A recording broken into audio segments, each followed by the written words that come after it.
Bonjour à tous, on va prendre la suite du chapitre 8. Alors, dans le chapitre 8 qui s'intitule les circuits en dérivation, nous avons commencé avec la démarche d'investigation sur l'installation électrique des Simpsons. D'accord? Vous avez donc à la suite la correction de cette démarche d'investigation et on prend donc la suite du cours. Alors, on commence par la première partie. Donc, le grand 1, qu'est-ce qu'un circuit en dérivation?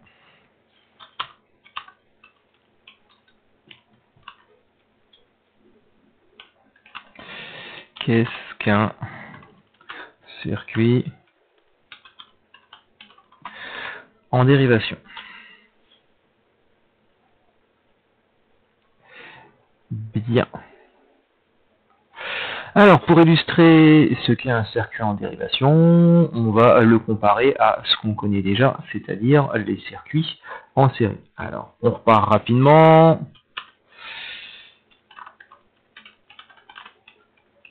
Et la première partie, donc, ça va être un circuit en série.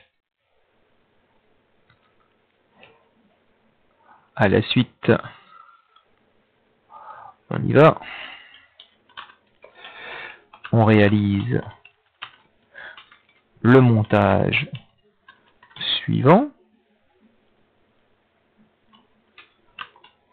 Alors on va faire le schéma d'un montage, d'accord? Le schéma de ce montage va comprendre une pile et deux lampes. Je vous rappelle donc que vous faites un rectangle, vous donnez 3 petits coups de gomme et vous dessinez les 3 dipôles demandés, c'est-à-dire une pile et deux lampes. Alors si on prend le montage demandé, c'est celui-ci, voilà.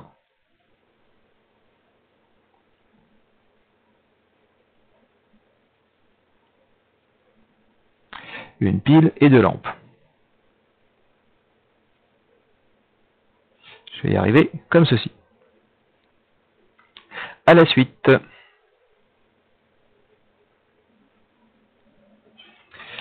pour simuler,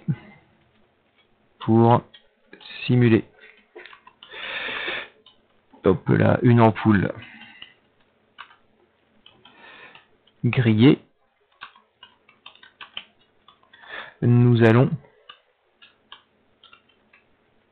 dévisser une des deux ampoules.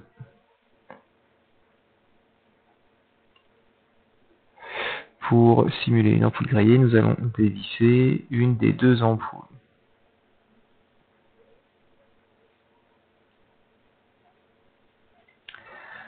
Alors, à la ligne,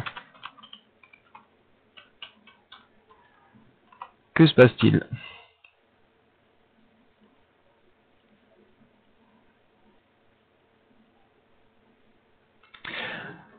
Donc, que se passe-t-il si on simule que l'une des deux ampoules est grillée? Alors, on peut revoir ça avec la petite simulation que vous connaissez. On a notre pile, ce truc-là. On a notre pile, on a les deux lampes, d'accord? Et si on déconnecte, c'est-à-dire qu'on grille une des deux lampes, l'autre s'arrête. D'accord? Donc, on y va à la ligne. Que se passe-t-il? Eh bien, l'autre lampe s'éteint aussi.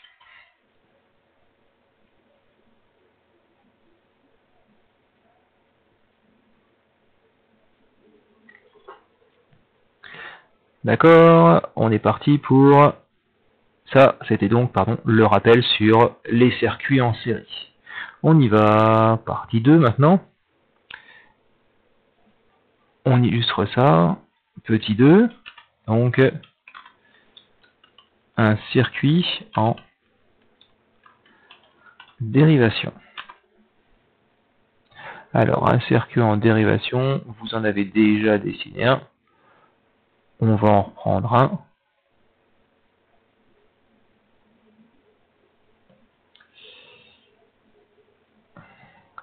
Et donc, on y va pour préciser. On réalise le montage suivant. On réalise le montage suivant, 2 points.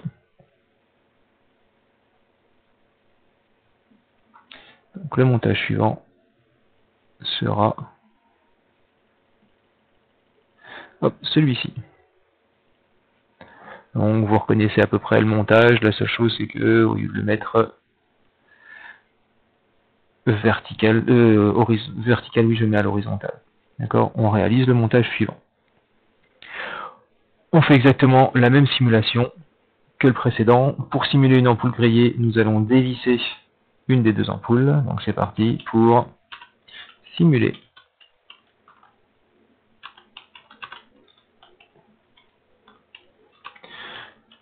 une ampoule grillée. Nous allons dévisser une des 2 ampoules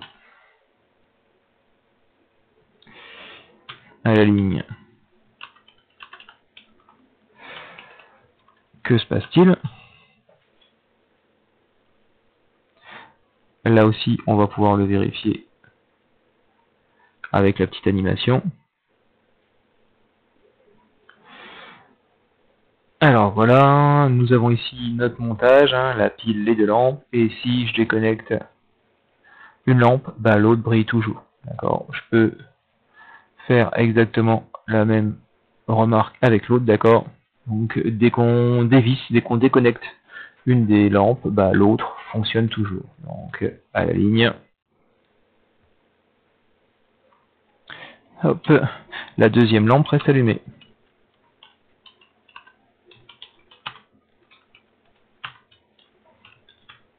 La deuxième lampe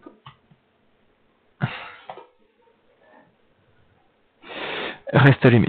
D'accord? On va maintenant essayer de visualiser la circulation du courant électrique dans ces 2 montages pour pouvoir réexpliquer un petit peu la différence entre un circuit en série et un circuit en dérivation et définir plus précisément notre circuit en dérivation. Alors, vous sautez une ligne, on passe à la partie petit 3 et on va donc visualiser, donc on va faire la visualisation du courant électrique.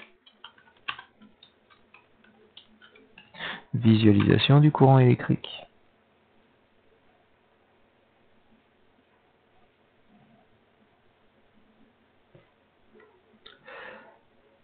Alors, ce qu'on va faire, c'est qu'on va reproduire le schéma numéro 1, mais avec une lampe grillée. Donc, on reproduit le schéma numéro 1 avec... Oula, je vais y arriver, pardon. L'ampoule grillée.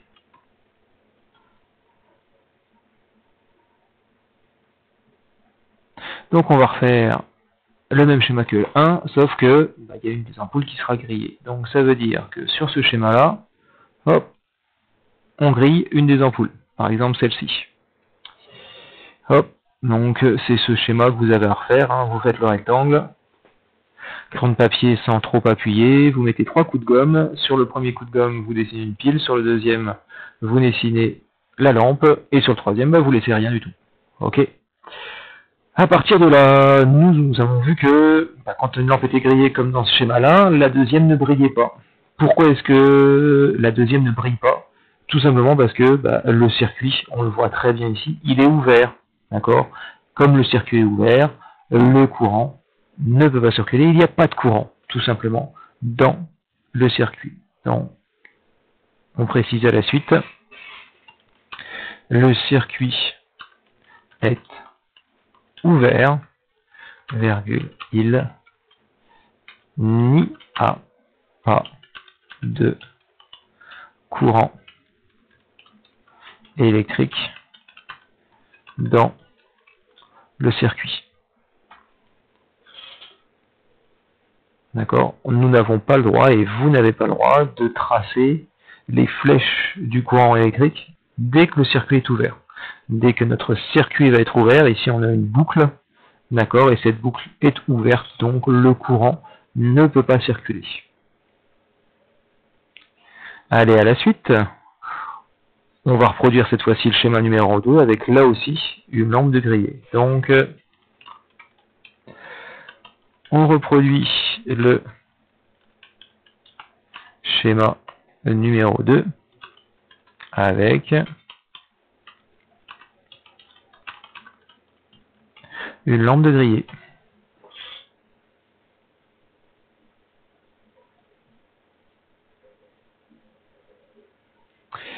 Alors, notre schéma numéro 2, c'est celui-ci, et on va lui aussi griller une lampe. On va griller celle-ci, par exemple. Voilà. Alors, à vous de faire deux petits rectangles côte à côte qui se touchent, ou un rectangle, d'accord, et que vous divisez ici. 3 coups de gomme, un coup de gomme, une pile, un coup de gomme, une lampe, et le dernier coup de gomme, bah, on laisse tranquille, on n'y touche pas. À partir de ce moment-là, eh ben, on voit que certes, une partie du circuit est ouverte, ici, d'accord, mais on a aussi une autre partie du circuit qui, elle, est parfaitement fermée et dans laquelle on va pouvoir flécher le courant et sa circulation. Donc, on précise ici, on peut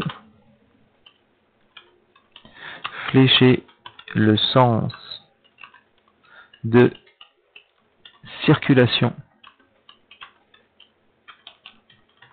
du courant dans une partie du circuit.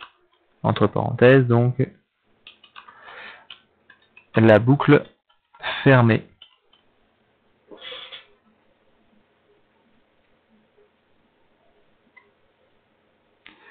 Ok, donc bah, on va visualiser cette circulation du courant avec le sens de circulation du courant qui se fait dans la boucle fermée. Donc on va pouvoir revisualiser tout ça avec notre petite animation. Donc je vous laisse flécher ça. Et dans l'animation, donc, voilà, j'ai, hop, on y va avec le sens conventionnel du courant. Le circuit avec les deux lampes qui sont allumées, on a dit qu'on grillait, c'est-à-dire qu'on déconnectait celle-ci. Et à partir de là, le courant ne circule plus dans la partie ouverte du circuit, d'accord? Même si je déconnecte l'autre partie, hein, si vous voulez, on peut faire comme ça, tac. Dès qu'en fait la partie du circuit est ouverte, le courant n'y circule plus, ok? Par contre, j'ai le droit de faire la circulation du courant dans l'autre partie qui est parfaitement fermée, d'accord? Et je ne flèche le courant que dans la partie fermée, hein. Je n'ai pas de courant ici, ni de courant ici, hein. Quelle que soit la manière dont j'ai déconnecté mon ampoule, il n'y a pas de souci, il n'y a pas de courant qui circule. Donc on se retrouve comme ceci. Et c'est bien ce qu'on a fait sur notre schéma. Ce qui nous donne une propriété et une différence évidente avec notre circuit en dérivation, d'accord?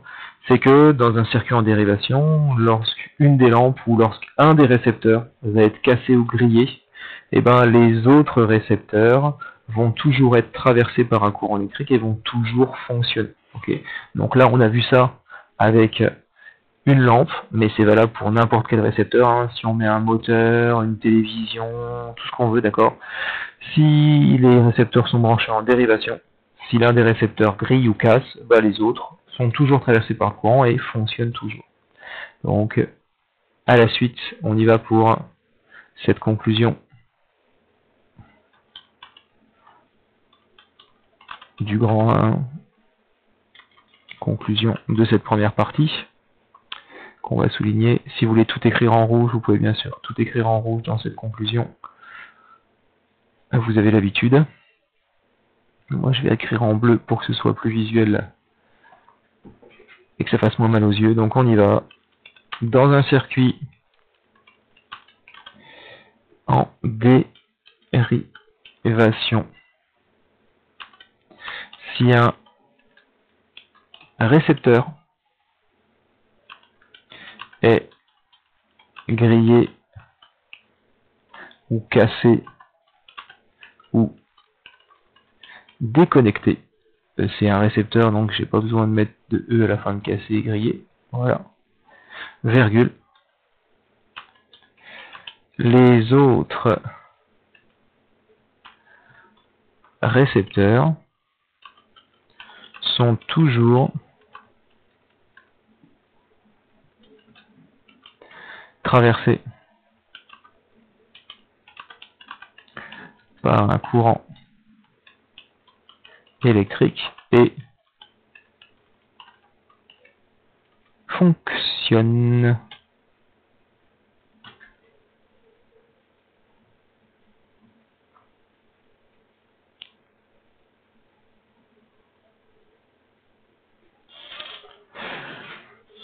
Voici donc pour la conclusion de cette petite mise en évidence des propriétés d'un circuit en dérivation. D'accord? Alors, à la suite de ça, on fait le grand 2 sur donc le circuit en dérivation. Ou le montage, on va être même. Le montage en dérivation.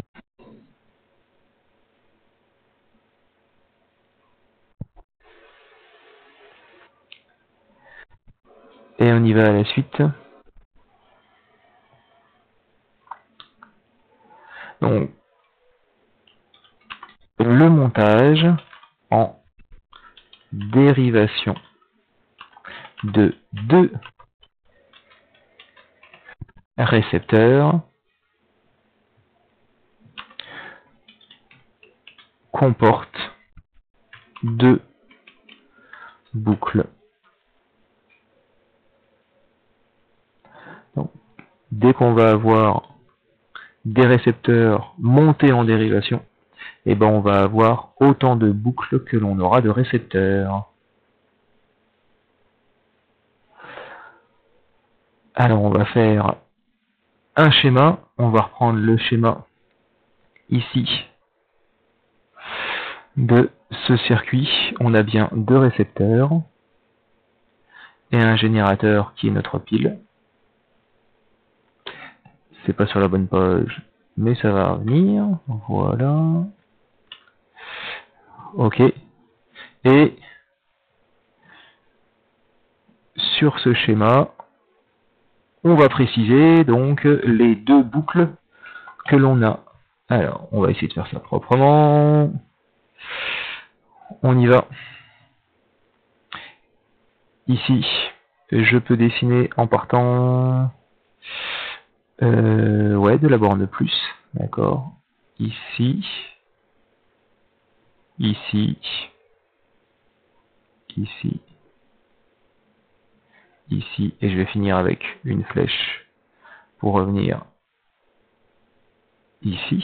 D'accord. Donc là, bah, j'ai une première boucle.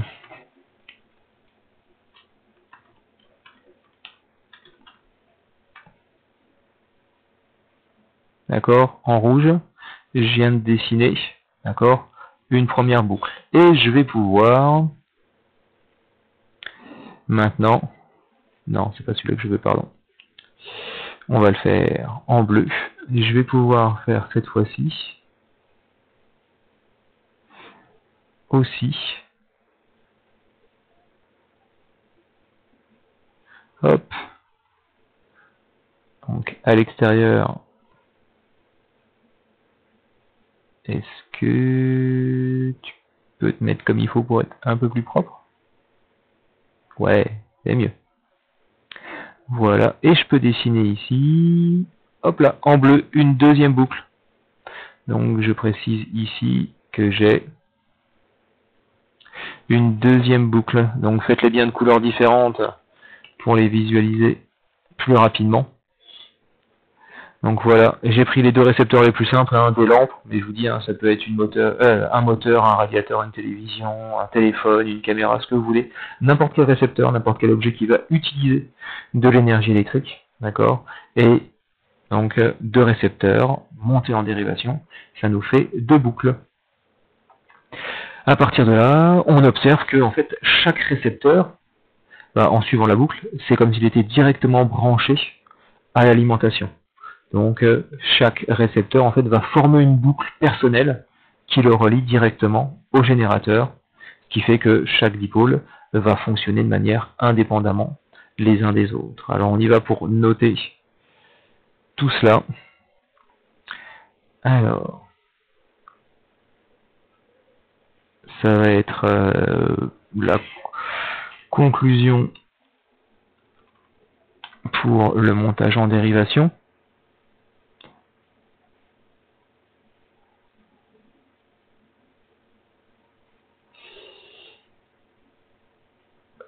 Hop, donc on y va. Dans un montage en dérivation,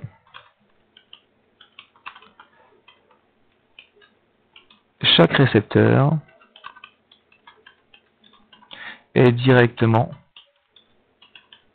alimenté par le générateur, point virgule. Donc il fonctionne indépendamment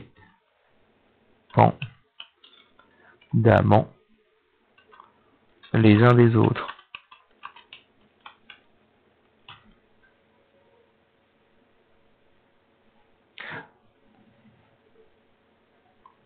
Ils fonctionnent indépendamment les uns des autres.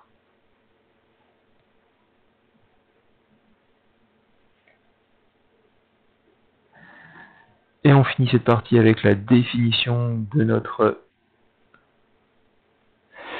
nos dipôles branchés en dérivation. Donc,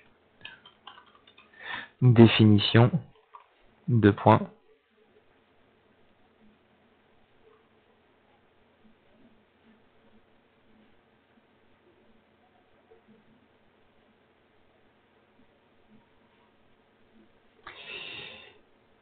Et donc, c'est parti, des dipôles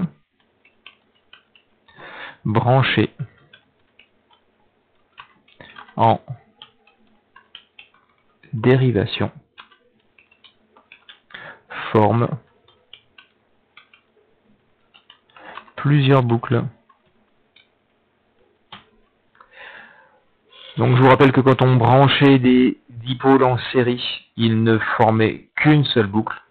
Et ben voici la différence avec nos dipôles branchés en dérivation. Cette fois-ci, les dipôles branchés en dérivation vont former plusieurs boucles. Donc soit vous avez une seule boucle et c'est un circuit en série, soit vous avez plusieurs boucles et c'est ce qu'on appelle un montage en dérivation ou un circuit en dérivation. Bien, alors pour la semaine prochaine, on va être au cahier texte.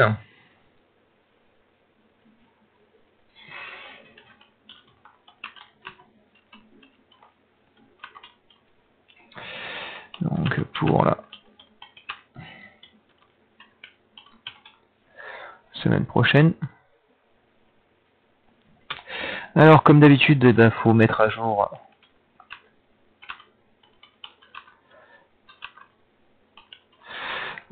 le cahier, copier le cours, vérifier que vous avez bien eu la correction de la démarche d'investigation, etc. Apprendre la leçon. Ok, donc vérifiez que vous connaissez bien les schémas des différents dipôles. Comment est-ce qu'on représente un schéma d'un circuit en série, d'un circuit en dérivation. Ok.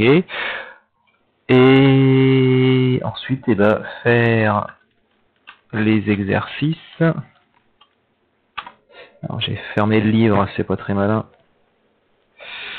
Pour retrouver la page. Alors, ce sont les exercices 4 et 8, page 166, je vais y arriver, de votre livre de physique-chimie, et puis ensuite, ce sera à faire le QCM, d'accord, donc pour l'instant, il n'est pas disponible, mais il sera mis en ligne, donc une fois que je vous aurai laissé assez de temps pour faire ces exercices et copier le cours, Sinon, des élèves ouvrent encore le QCM alors qu'ils n'ont rien fait. Donc, je relis cahier de texte pour la semaine prochaine, mettre à jour le cahier, apprendre la leçon, faire les exercices 4 et 8, page 166, et ensuite faire le QCM qui sera bientôt disponible. Ouais, c'est bon ça. Et donc, à la suite, je vous présente rapidement donc les exercices 4 et 8. Exercice numéro 4, vous avez 4 montages. D'accord. Hop, on va les numéroter pour que vous ayez plus de facilité. Oups, 3 et 4, voilà, donc vous avez 4 montages, 1, 2, 3 et 4. À chaque fois, on vous demande de préciser si ce sont des montages en série ou en dérivation, il faut justifier votre classement. Exercice numéro 8, cette fois-ci c'est la représentation de boucles, donc dans un circuit en dérivation. On vous dit qu'une élève souhaite modéliser une guirlande de Noël et qu'elle a fait le montage suivant, d'accord, elle l'a schématisé de cette manière-là, mais il y a des petites erreurs, il faudra reproduire le schéma, corriger et justifier pourquoi est-ce qu'on utilise un montage en dérivation. Si vous n'avez pas le livre, je vous rappelle que ces deux exercices seront disponibles au format PDF dans le cahier de texte de Preneur. Pour ceux qui auraient égaré leur livre, je vous remets une photo. Si des fois vous le croisez par hasard dans votre chambre, ben voilà à quoi il ressemble. Ok, donc de toute façon, le livre est aussi consultable sur Internet de manière gratuite. D'accord, vous pouvez le feuilleter sans souci. Et sinon, donc, de toute façon, vous avez les deux énoncés qui seront au format PDF. Voilà. N'hésitez pas, si vous avez le livre, à le consulter, à le parcourir. Vous avez des bilans qui sont pas mal faits. Il y a des parties où on peut aussi s'évaluer. Il y a l'essentiel du cours. D'accord. Donc, bonne continuation à tous et bon courage. Au revoir.